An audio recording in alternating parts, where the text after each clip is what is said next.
the experience of killing yourself, not physically, emotionally, mentally. It's kind of like a tug of war, where at least for someone who has had what many people will call like a manic experience. I don't really like that shit, like those labels and stuff like that. I think I'm just a product of the perceptions that I came here with, and that I'm here to overcome. And I truly, I don't know how to say it, I don't even know if it's true, but I want to believe that you can cure many mental illnesses with perception, but that's another video.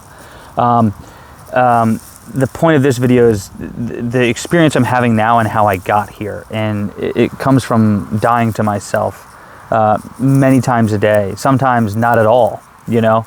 Sometimes I'm trying to die to myself and I'm not successful in it because I'm trying, and I'm trying to control the death rather than surrendering what I have kept alive to it.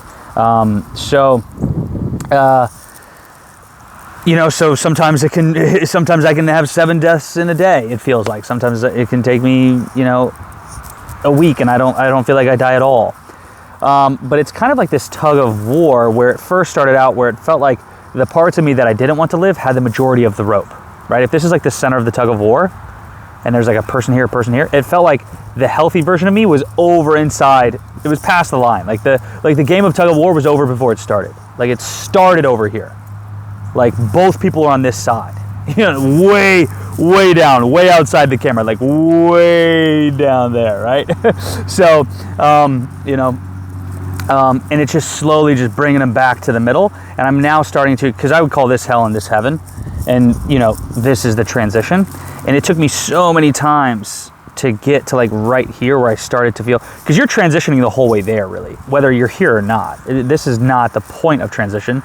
This is just the point of where you start to experience heaven from hell. So you're transitioning the whole way until you get to the transition, which is really defeating. It can really make you want to give up because you're not sure if you're doing the work, because you're not experiencing a result of the work.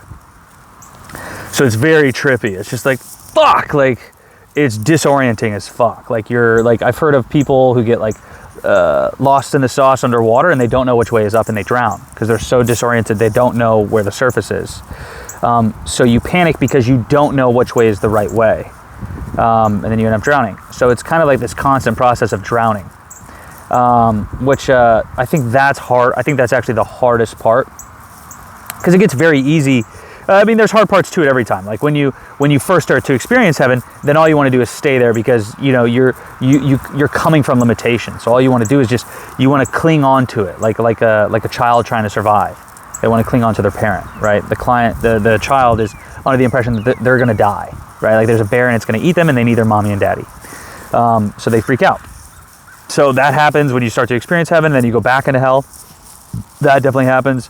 So there's so many challenges that happen along the way. I just think one of the most brutal ones is that disorienting, not knowing if you're doing the right thing, because you don't have anything, you don't have a reference point, you don't have a contrast, because you're so deep in hell that every step that you're taking towards heaven, you don't know if you're actually walking. Like you don't know. It doesn't feel like you're taking any steps. And you have to keep taking steps. So it's very conflicting.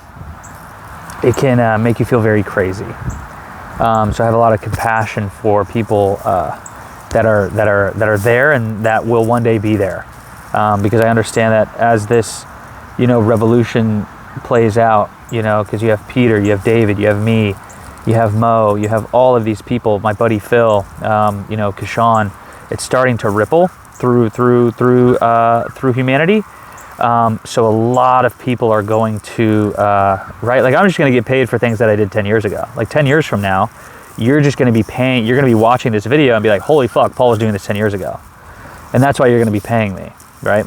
You might not be paying me at all. Income might not be, who knows? Universal basic income, we don't know.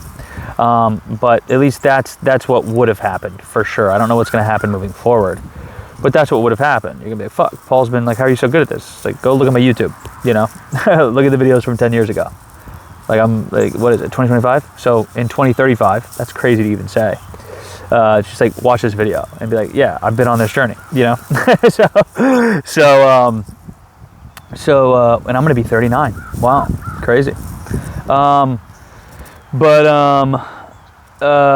It's very tough. So I forgot why I was making this video. But the tug of war.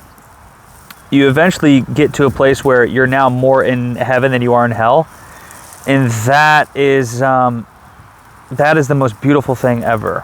I will say this though: there is a part of you that will slowly keep hell alive, and that's not a problem. It's almost like you need to, because it's too much for the soul. Like imagine if because I'm very big into fasting. Imagine if you detox the body too quickly, you're gonna die.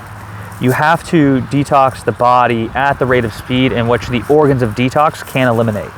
Because if you surpass their speed limit, you can experience physical death. I think the same thing is very true for your soul, for your emotional, mental well-being and your mind. I think the very same thing can exist where you can just kind of lose it. I think you can come back from it, but I think it can, I don't know, I feel like I've been there, and it's not fun. And I, as, someone who likes business, I want to see how I can make this more fun, because I want people to take this on. I want a lot of people to do this. But it's because it reminds me in this Kendrick song where on Mr. Morale and the Big Steppers, where he has Eckhart Tolle on the audio, and he's like, Mr. Duckworth. It's Eckhart Tolle, I'm assuming, calling him in for his session, and he talks about that part of you being like a living, breathing thing that you will constantly go back to just breathe a little bit of life into. Because it's a process of killing it. It's not a shooting or a stabbing where, you inflict great bodily harm and then the soul leaves that body within a matter of seconds or minutes. This is more of a journey of slowly killing who you thought you were, if that makes sense. It's a very slow death, and I'd actually assert it's more painful. Yeah, it's more painful because it's like dying physically multiple times, just nonstop, over and over. Like I would assert that I've never died physically as far as I can remember. I'm just kidding. I'm just saying that because I hear a lot of mystics say that, and I'm just like, how the fuck do you know? Shut up.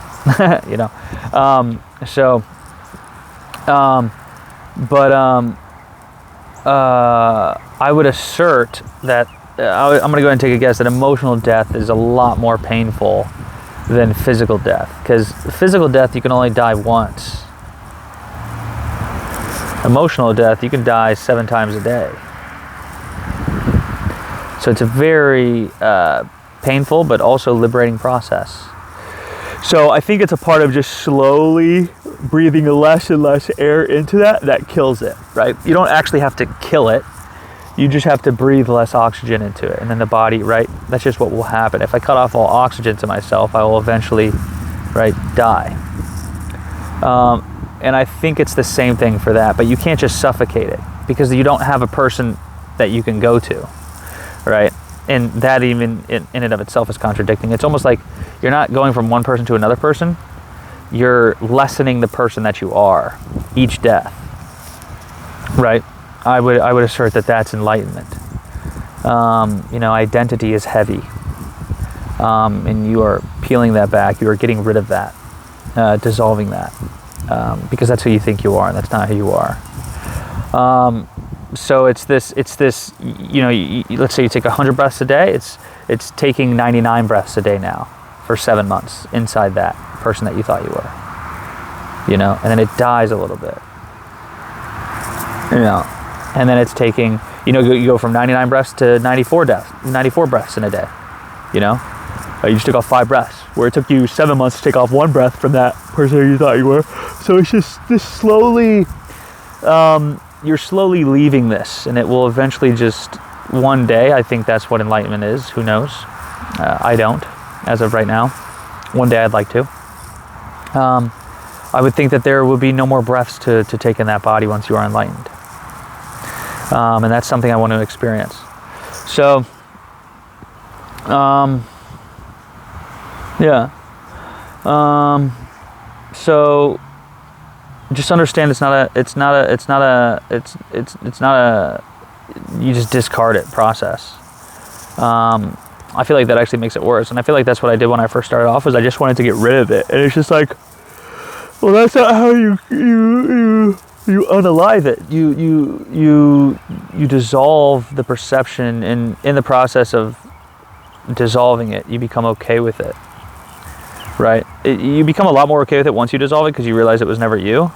But there's 2 skills that come into play on this journey, which is the dissolution of it, and then the okayness that you can bring to it while it is still there and it has not been dissolved, right? Because those are the only 2 pathways, right? It's just like, okay, I haven't dissolved it yet and I feel like shit, so like, how can I learn to be okay with not being okay? So you get better at that along the journey, and then you also get better at dissolving along the journey, right? So those 2 skills are imperative on this journey, and I've learned them the hard way, and I want to make that journey as easy as possible to take without reducing the impact.